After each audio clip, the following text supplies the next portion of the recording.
মা চলে গেলে কি কিরকম কিছু বলা যায়? তোমরাও সবাই সামিল ছিলে, জানো 1 মাস ধরে মা যুদ্ধ করছিল। মা বেলভিউ হসপিটালে ছিলেন। ভেরি থ্যাঙ্কফুল, ডক্টররা অনেক চেষ্টা করেছেন মাকে নিয়ে, আত্মীয় পরিজন সবাই খোঁজ নিয়েছে। থ্যাংক ইউ, তোমরা সবাই প্রেয়ার করেছো মার জন্য। আশা করি মা শান্তিতে থাকবে যেখানেই আছে। মা বাবার তো কোনো বিকল্প হয় না। আমার মা খুব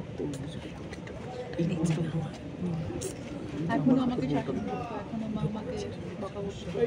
কয়েকদিন আগেও বলেছিল এখনো আসছো না তুমি, এখনো আসছো না তুমি। আর এই ফোনটা তো আর কোনোদিন আসবে না।